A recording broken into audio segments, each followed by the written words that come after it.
Good luck to me. No more spending on raising kids. Let's end our marriage.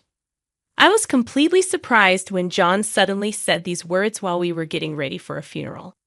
I knew he was selfish, but this was even worse than I could have imagined. I want to marry someone, but she doesn't want kids. If Charlie is still alive, I'll keep losing money on child support and medical bills, right? Oh, what a relief. It felt terrible that this man was Charlie's father, but I agreed to the divorce. My mind cleared, but inside I was boiling. I agreed to the divorce. Yeah, then I'll take the house, so leave as soon as possible. Just wait until the funeral's over. Fine with that. John left on the day of the funeral. I read Charlie's will. Jane turned pale while relatives glared at him with fierce faces. It was time for a counterattack. I'm Natasha, a 42-year-old housewife. I used to translate for a company, but now I freelance.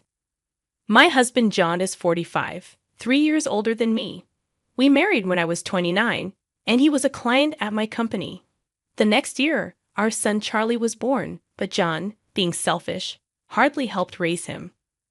Charlie was delicate since birth, frequently in and out of the hospital. I often blamed myself for not giving him a stronger body. But despite his struggles, he bravely faced treatments and held on for 12 years.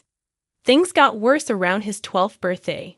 During his first rainy season, constant coughing plagued him. His body rejected food, and his fever wouldn't break. We hurried him to the hospital, tried 4 treatments, but his symptoms barely improved. Mom, sorry for being in the hospital again. No need to apologize. You'll get better, right? Yeah, I'll do my best. With a weak smile, Charlie spoke. Tears welled up in me, but I held them back, not wanting to show weakness in front of him. After Charlie finally dozed off, I called John, but no matter how many times I dialed, he didn't answer. Thinking he might be in a meeting, I switched to messaging. John replied the next morning. Seeing his message, I called him immediately, and this time he answered right away. What's up so early? Don't give me that. Why won't you come? Charlie's fighting so hard. Well, my presence won't cure him, right? And by the way, the hospital bills must be adding up. Tell the doctor to bill him quickly. What? How can you say that? Can't hear you. I'm off to work. Wait. John hung up without listening. He had always been indifferent toward Charlie, but this level of cruelty was new. I gripped my phone, shaking with anger. Even as the rainy season gave way to summer, Charlie's health didn't improve. Doctors doubted he'd make it to winter, so I scaled back my work to be with him as much as I could. Mom, you've been with me all day lately. Is your work okay? It's fine. I'm handling everything from home, so don't worry, if you say so. Charlie didn't seem convinced. He probably thought my work had slowed down because of him. After that chat, to spare him stress, I started bringing my laptop and working right in front of him. Charlie loved books and spent most of his days reading. He also enjoyed studying and would join the hospital school when he felt up to it. I wanted to let him do anything he wished, but John wasn't happy about it. Not only did he avoid visiting Charlie, but he also complained constantly at home. Hey, is that kid still not discharged? Staying in a private room, huh? What a waste of money. How can you say that when your son is fighting so hard? Why don't you visit him for once? I'm busy, okay? You visiting him is enough. John's attitude never changed, and he never visited Charlie in the hospital, despite being his father. I knew Charlie must be lonely, but I understood that forcing John to visit against his will wouldn't help, so I didn't push it further. By now, John often came home late, smelling of alcohol. He claimed it was for client entertaining, but lipstick on laundered shirts and motel receipts hinted at an affair. He had no time for Charlie, but made time for another woman. My love for John had faded, but I hesitated to divorce him, fearing it would upset Charlie. Despite my feelings, I endured it. Meanwhile, Charlie's health deteriorated. Summoned by his doctor, I received shocking news. I'm sorry, but he only has about a month left. What? Doctor, can't you do anything? As tears streamed down my face, The doctor assured me, "We'll do our best until the very end." For the next half month, we continued treatment, consulting with the doctor. However, Charlie's condition continued to weaken. "Am I going to be gone soon?" "What are you saying? There's so much more you want to do, right?" I encouraged him with those words, but privately cried away from his sight. When the doctor finally declared further treatment futile, I decided to bring Charlie home for his final moments. "Are we going home?" "Yes," the doctor said. "A change of scenery for a few days would be good." "Yay." Charlie's weak yet childlike response made me fight back tears. I informed John, but all he said was "etch" and left the house. This man is beyond redemption. I had completely lost hope in him. The discharge was set for the next evening, so I busied myself with preparations and paperwork. While packing Charlie's belongings, he suddenly asked me, "Mom, do you love Dad?" Taken aback by the sudden question, I stopped what I was doing. Charlie continued without waiting for my response. "Dad doesn't seem interested in me or you, so if you don't love Dad, I want you to divorce and live your life." Charlie must have sensed that things weren't going well between John and me, but as a parent, I couldn't let him worry about us until the end. I quickly put on a smile and replied, "What are you talking about? I love your dad, and he cares about us too. He's just too busy to visit, so don't worry, okay?" "But okay." Charlie didn't seem convinced, but he dropped the matter. After that, he fell asleep, and I breathed a sigh of relief.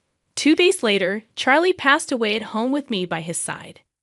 John never showed up till the end, and I stayed by Charlie's side, holding his hand.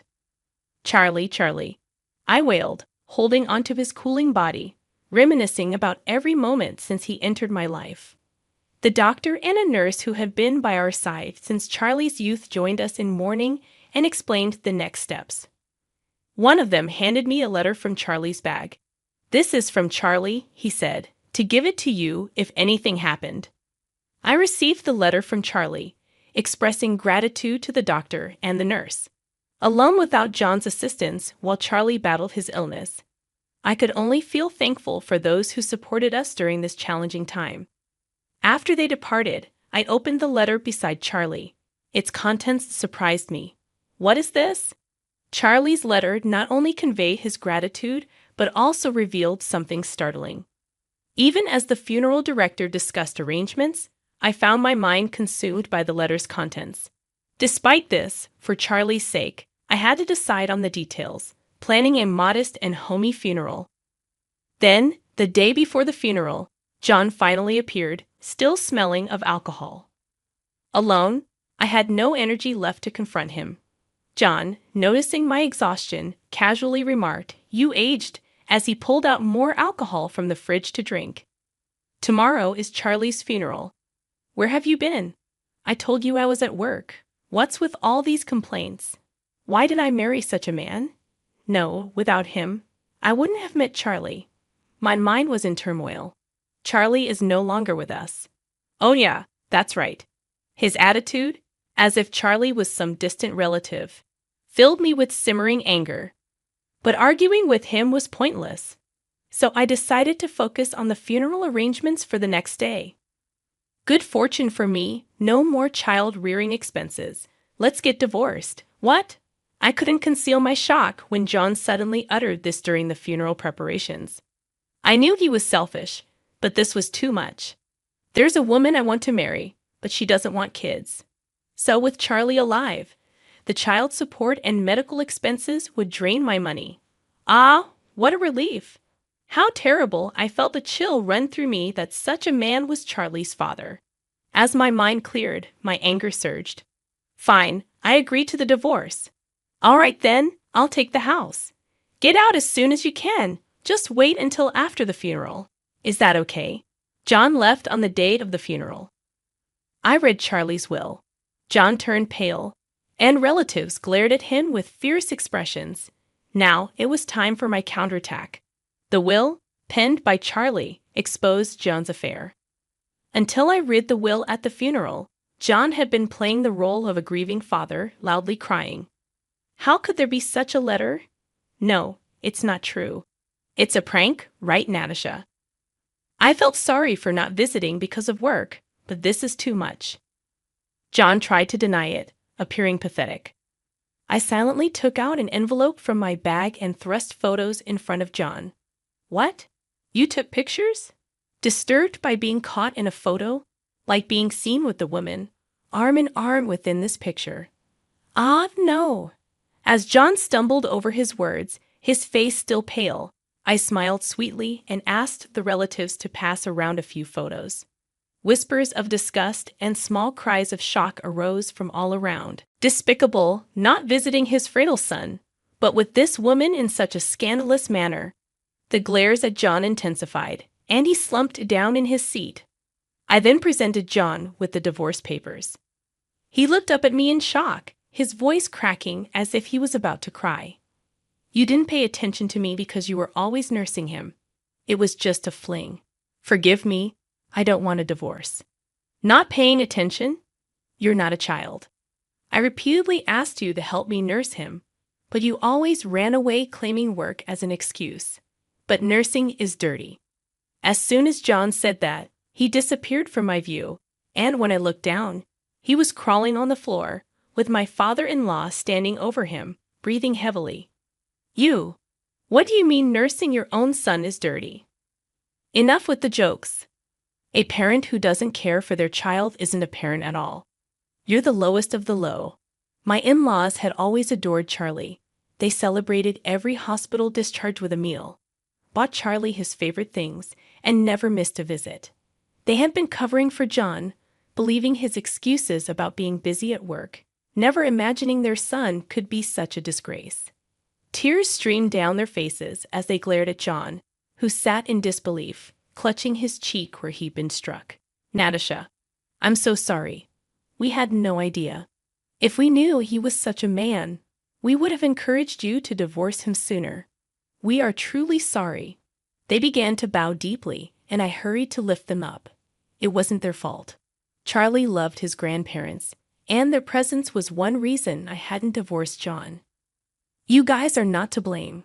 Look, Charlie's letter says thank you and stay healthy. Charlie and I both love you very much, Natasha. Thank you, sorry, Charlie.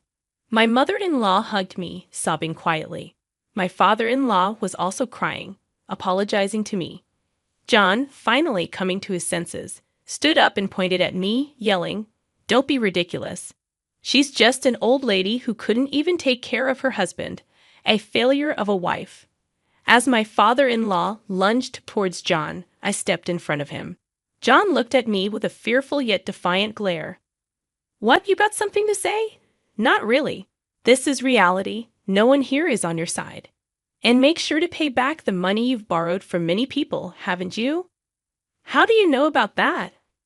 At my words, relatives who had lent John money began murmuring after reading Charlie's letter. I had informed the relatives about John's extravagant spending on a woman from a nightclub who enjoyed luxury items and overseas trips. John, funding all of it, could never afford such a lifestyle on his salary alone. Realizing this, I checked if anyone had lent him money, and to my surprise, it wasn't just John's relatives, but mine as well. Under the guise of Charlie's medical expenses, while I had initially informed them just to thank and promise repayment, with the current situation, they realized John had used the money not for Charlie, but for his affair. Don't play games with me. I lent that money thinking it was for Charlie. Give me back my $20,000 right now. Same here, I want my $40,000 back. These words triggered a cascade of demands from various relatives for the money they had lent. John looked around, his face turning paler with each claim. Then he turned to me, smiling weakly. Natasha, we're a couple, right? You'll help me, won't you? What? Are you serious? You didn't help with nursing, didn't contribute to the medical expenses, or even the living expenses, and instead borrowed from everyone for your own selfish needs. Unbelievable. Why would I help you? Don't say things like that with a pathetic voice. John slumped back down, seemingly out of energy to retort. I looked down at him, ready to deliver the final blow, and called to the entrance, Cheryl, please come in. Cheryl? Why is she here? John's face was a picture of sheer panic as he stared at the entrance. The woman named Cheryl walked towards me hesitantly. She looked plain with light makeup, a stark contrast to the woman in the photos. I invited her on Charlie's last day. She was with you, right? I thought it would be nice if she could attend the funeral. I'm sorry about this. Save it. No need for such superficial words. Cheryl closed her mouth tightly at my response, her face as pale as John's. I handed her some documents. I called you here today to sign these. Please read them carefully and sign. $100,000. I can't pay that. It's impossible. It's not for you to decide whether you can pay or not. Cheryl pleaded with me through her eyes, but I wasn't ready to let her off the hook easily. John, trembling, positioned himself between Cheryl and me. What now? It's my fault, so please forgive Cheryl. Demanding $100,000 from her is just too cruel. Why should I? I'm merely asking for compensation for the affair. John raised his eyebrows and let out a heavy sigh, inwardly screaming that I'm the one who wants to sigh. I waited for John's next words. That's because Cheryl is fragile, unlike you. How do you expect her to earn $100,000? How cruel can you be, John? Cheryl clung to John's back, both seemingly lost in each other. The icy stares weren't only from me. The relatives were ready to voice their disapproval. But I decided to add fuel to the fire. Cheryl, your son is hospitalized, right? Son. Cheryl flinched.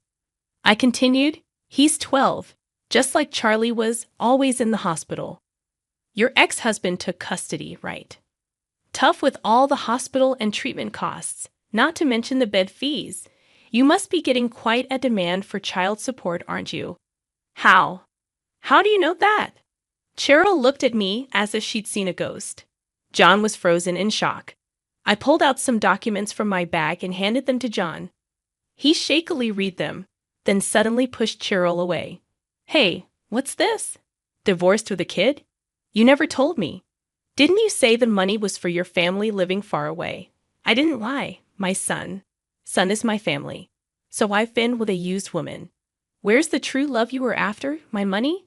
You were only after my body. Cheryl threw her shoe at John, enraged.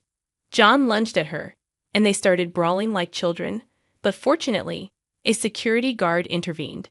I approached the disheveled pair with a smile. John, please sign the divorce papers and arrange for the alimony. Cheryl, I won't reduce your compensation by a single cent. John, what's your ex-husband said something about your affairs being a sickness that can't be cured. Seems like you have a few partners, so with that kind of leeway, expect enforced payments for the child support, treatment costs, and alimony. That's impossible. John hung his head, speechless, and Cheryl was led away by security, her shoulders slumped in defeat. I apologized to each relative for the disturbance, and they comforted me, bringing me to tears. After that, my divorce from John was finalized. We also agreed on the amount of alimony he had to pay, just as I had requested. This incident infuriated his parents tremendously. Moreover, the extended family was outraged to discover they had been deceived too. Giving him the cold shoulder, of course, he was asked to return the money he embezzled, and it seems like he borrowed it from some shady sources. To repay the debt, he's been working tirelessly with multiple jobs, but the repayment is so huge that he's rumored to have nothing left for living expenses. Eventually, unable to keep up with the ballooning interest, last month he was taken away by some intimidating guys. His parents don't even intend to file a missing person report, so while I hope he's safe, I can't help but wish he suffers unimaginable pain. As for Cheryl, all the men she dated found out about her affairs and the child she had. Cutting off all financial support at 30, she's considered old for her line of work, struggling to attract clients, and eventually had to turn to her parents. She paid the alimony in one lump sum. However, she's since been sent to work on a farm on some island, with her wages going directly to her parents for debt repayment. As for me, I moved with Charlie's memorial tablet. I bought a house near the ocean, something Charlie always wanted, and now live there alone with the cat he wished for. I look forward to the times when my in-laws visit, and we reminisce about Charlie. Another letter from Charlie arrived for me. In it, he wrote in slightly blurred script about his gratitude. Apologies for leaving for heaven first, and his wish to be my child again in another life. The letter ended with, Mom, stay true to yourself, stay healthy, and live a long life, inspiring me to live my life for Charlie. Despite the sadness of not seeing my beloved child grow up, I'm living each day to the fullest.